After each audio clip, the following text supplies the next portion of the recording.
যথাযোগ্য আচার বিধি এবং ব্যাপক আনন্দ উচ্ছ্বাসের মাধ্যমে বৃন্দাবনেশ্বরী রাধারানীর আবির্ভাব তিথি পালন করা হল শনিবার। সনাতন ধর্মের অন্যতম উৎসব প্রতি বছরই ব্যাপক আনন্দ উৎসাহের সাথে পালন করা হয়। অঙ্গ হিসেবে এদিন রাধারানীর আবির্ভাব তিথিকে কেন্দ্র করে এটি নগর সূর্যপাড়া স্থিত রাধা গোবিন্দ কুঞ্জে মহা সমারোহের মাধ্যমে উৎসব পালন করা হয়।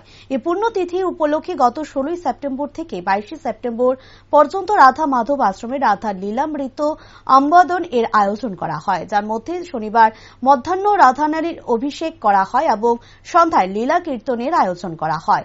এছাড়াও আগামী 25 সেপ্টেম্বর পর্যন্ত আবির্ভাব তিথিকে কেন্দ্র করে বেশ জাঁকজমক আয়োজন করা হয়েছে। এই তিথির বিভিন্ন দিক সম্পর্কে বৃন্দাবন থেকে আসা মহারাজ জানিয়েছেন বিস্তারিত। রাধা গোবিন্দ কুঞ্জে শ্রী শ্রী রাধা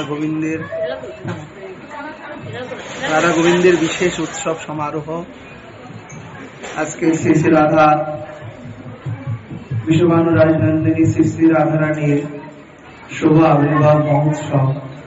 এই আবির্ভাব মহোৎসবকে ঘিরে আমাদের শ্রী শ্রী রাধা গোবিন্দ কুঞ্জে বিশেষ উৎসব সমারোহ, মহা অভিষেক, হরিনাম কীর্তন, মহানন্দ কীর্তন রাশি এবং সমবেত বহু ভক্তবৃন্দ এবং 64 মহন্তের ভোগ আরাধনা এবং সমষ্টি সমস্ত বৈষ্ণব ভক্তদের প্রসাদ বিতরণের মাধ্যমে এই ব্রত উদযাপিত হবে।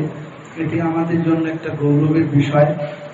আমার স্নেহধন্য ভাই বৈষ্ণব চরণ দাসজি, তার অক্লান্ত পরিশ্রম এবং শ্রীমতী শ্রী আমাদের কর্মরত শ্রী গুরু মহারাজ শ্রী 108 মহান্ত মুরারিদাস বাবাজি মহারাজের হাতে এই বিগ্রহ প্রতিষ্ঠিত। অভিষেক আজকে যখন হচ্ছিল, রাধারানীর মুখ লালিত্য মাধুরীমায় এত সুপুষ্ট হাসি প্রস্ফুটিত হচ্ছিল, যেন কিরূপে হেরিল মধুর মুরতি প্রীতি রসের সার, হেন লয় মনে এতিন ভুবনে তুলনা নাহিক আর।